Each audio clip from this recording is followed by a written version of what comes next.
Hey, salut à tous! On se retrouve aujourd'hui pour une nouvelle vidéo sur la MBK Magnum XR et on va installer ceci, le ressort Doppler qu'ils m'ont envoyé qui va avec cette machine. Hop là, pardon. Les fixations sont conçues pour, normalement, donc on va voir comment ça se monte. Moi, c'est le tout premier que je monte et donc je vous fais la vidéo. Peut-être que ça servira à certains si vous en commandez. Et ben voilà, comme ça vous saurez le monter. Donc, dans un premier temps, avant même de déballer, on voit une notice derrière le ressort. Ce qu'on va faire, c'est démonter l'ancien, on n'en aura plus besoin, et nettoyer toute cette partie-là qui est franchement crade. Donc voilà, on va déjà faire ça et seulement après, on parlera de ce nouveau ressort. Allez, voilà, c'est tout propre, tout nettoyé. Et qu'est-ce qu'on apprend? Pas mal de traces d'usure ici. Voilà, ça ici. Ça, c'est des chaînes qui ont déraillé. Clairement, une chaîne qui a tout le temps déraillé, voilà, qui a bouffé le métal ou qui était mal tendue, mal réglée. Voilà, tout ce qu'on veut. Donc, pas super bien entretenu à la base. Mais bon, voilà, rien de méchant, c'est que de la peinture, hein, puis ça se verra plus à la fin. Mais donc voilà, là on est tout propre, on va pouvoir ouvrir et installer ce ressort. Donc voilà ce qu'on retrouve dans le sachet, cette partie-là et celle-ci qui est déjà montée dessus. Donc là on reconnaît, hein, ceux qui connaissent un peu MBK, là on reconnaît tout de suite les pattes de fixation qui sont sous le moteur au niveau de l'échappement. Donc ça clairement on sait déjà que ça ira vers le moteur, comme ceci. Et donc à droite il nous faut le support pour la petite rotule, et donc ça va être ça. Et vu la forme que ça a, on doit se reprendre, je pense, sur les vis d'origine. Voilà, clairement, ça devrait aller dans ce sens-là ou dans l'autre. Je dirais plus dans le sens intérieur.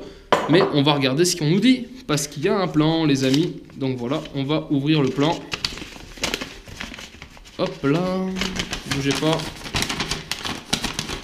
Ah, d'une main, c'est pas évident, je suis en train de me battre. Je peux pas avec un plan, les amis. Bougez pas. Hop là. Et voilà. Donc c'est bien ça, voilà, on voit bien qu'on vient se prendre sur les carters moteurs ici. Donc là on est à l'envers par rapport à ma machine, hein, clairement. Nous on sera dans l'autre sens. Et on a bien le support qui vient comme ça, déposer la courroie du radiateur, fixer la patte avant la cartouche, positionner la patte arrière, placer la cartouche, bah voilà. Donc ouais, rien de méchant, très facile, hein. Voilà, et la même chose arrière en English pour ceux qui parlent English, ce qui n'est pas mon cas. Donc voilà, tout simplement, là on va venir fixer cette patte ici, comme ceci. Et comme souvent, le système est vendu sans vis, donc il faut récupérer les vis d'origine qu'on avait. Donc voilà, ça c'est un petit dommage encore que je trouve. Il pourrait mettre deux vis avec, parce que si on part sur une base neuve et qu'on n'a pas le ressort, c'est rien, c'est deux boulons on va dire, mais sur le principe, c'est pas pour ce que ça coûte deux boulons. On pourrait les mettre avec et comme ça on pourrait remettre du neuf. Donc voilà, moi je vais remettre ceux-là qui sont bons, hein. Je vais juste les nettoyer et on va le fixer avec les boulons qu'on avait à l'origine. Allez, regardez, un montage à blanc, vous voyez comment ça vient se fixer, tout simplement comme ceci. On peut vraiment pas faire plus simple, c'est pile le même diamètre, hein. Donc maintenant, je me pose juste la question, c'est comment on va travailler le ressort. Vu comment est la patte de fixation, je pense qu'on va travailler à l'horizontale.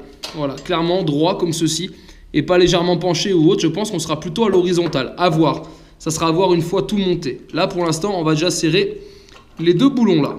Allez, voilà, la patte est fixée, hein, tout simplement comme ça. C'est très très simple. Franchement, faire plus simple, là, on peut vraiment pas. Et maintenant, on va donc aller voir sur le moteur ce que ça donne. Donc, le moteur est toujours sur l'atelier. Hein, ça, clairement, ça n'a pas changé. J'y ai pas touché. Et donc, voilà. Voilà les trous ici qu'on a, les deux trous qui sont libres. Et où va venir le ressort, tout simplement, les amis. On va venir le mettre là. Donc là, il faudra... Je passe un peu, si ça passe... Voilà, clairement, ça va se monter comme ça, tout simplement. Donc là, c'est les anciens vis du collier de pot d'échappement dont on n'aura plus besoin. Donc là, on va venir l'installer comme ça dessus. Bah voilà, c'est tout simple, c'est vraiment pas plus compliqué que ça. Et seulement quand on viendra le mettre en place, on pourra donc mettre cette rotule dans le support qu'on vient d'installer sur le cadre. Donc là, maintenant, il faut juste que je trouve deux boulons. Alors, si quelque chose que je viens de voir, c'est que là, j'ai bien un trou qui est passant. On va renlever ça.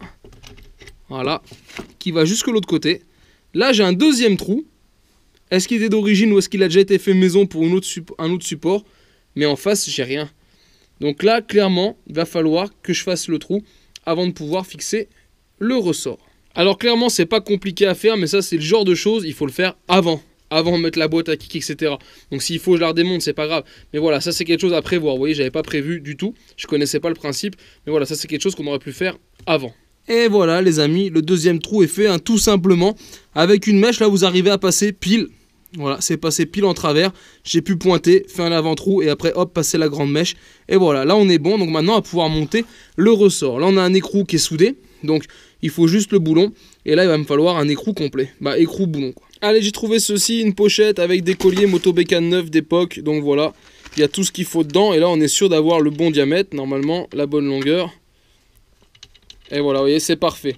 Donc là, nickel, on va faire du bon boulot avec de la belle visserie, ni trop courte, ni trop longue. Ça, c'est top. Gardez toujours du stock, vous voyez, ça sert toujours. Surtout les pièces sous blister, ça, c'est nickel. Allez, regardez, petit montage à blanc. Voilà, nickel. Regardez ça si c'est propre. Voilà, ça dépasse pas, ni trop, ni pas assez. On est juste bien, il n'y a plus qu'à serrer. Et donc, notre ressort, il va venir comme ça sur le moteur. Et voilà, les amis, c'est installé. Hop là, c'était en équilibre. Donc là, on est tout bon, c'est installé. Donc, vous comprendrez, cette partie-là viendra sur la patte qu'on a installée tout à l'heure. Mais je vous ferai voir quand on le montrera, vous comprendrez. Mais voilà, clairement, là, je vous fais une vidéo comment monter son ressort Doppler ER1, ok, ça marche, adaptable pour MBK51. Là, clairement, on peut pas faire plus simple. Je sais pas si une vidéo était nécessaire, voilà, peut-être que certains, ça servira. Non, mais voilà, c'est vraiment très très simple. C'est une des choses les plus simples que j'ai eu à faire. Donc voilà, franchement, c'est tranquillou. Franchement, tranquillou. Donc ça, c'est top. Hein. Quand c'est des pièces comme ça, adaptables, qui s'adaptent aussi bien sans trop de difficultés, là, juste un trou à faire en plus, c'est franchement un vrai régal. Donc là, c'est vraiment que du bonheur de travailler avec ces pièces Doppler. Et ben voilà les amis, on en a fini avec l'installation du ressort Doppler ER1 pour MBK51. Vous l'avez vu, plus simple, on peut pas. Moi, je vais avancer aussi quelques vidéos là-dessus. Donc on fera sûrement encore du démontage, du nettoyage. Et surtout, une des prochaines, ça sera l'installation de la poulie Doppler ER2. On en avait déjà fait une ensemble sur un Peugeot 103. Là, ce sera sur du MBK51. Et surtout, on viendra adapter le système à la Tomahawk, comme on dit. Voilà, le système avec le triangle, etc. Les pions un peu plus grands. Vous verrez, système qu'on trouve aujourd'hui pour 80 €. Donc, j'en ai même acheté deux, pour être franc. Un qui vient directement de chez mon ami Christophe, donc Tomahawk. Et l'autre que j'ai pris en France, qui sont donc usinés dans deux endroits différents. Et on pourra même les comparer, mais je pense que ça devrait être des choses qui se ressemblent vraiment beaucoup. Voilà, cherchez le mot. Voilà, ça va être, je pense, deux systèmes qui sont très très proches l'un de l'autre, mais on pourra comparer. Et en plus, je les ai eu pour le même prix, 80 € pièce, le système. Donc là, 160 €, ça fait quand même cher les deux systèmes, mais pas le choix, si on veut l'installer, il faut l'acheter. Allez, voilà, en tout cas, j'espère que cette vidéo vous a plu. Si c'est le cas, je vous invite à la partager et la liker. Et on se retrouve donc en attendant sur ma chaîne 100% Mobility Youngtimer pour d'autres vidéos tutos et présentations. Et en attendant, ciao ciao.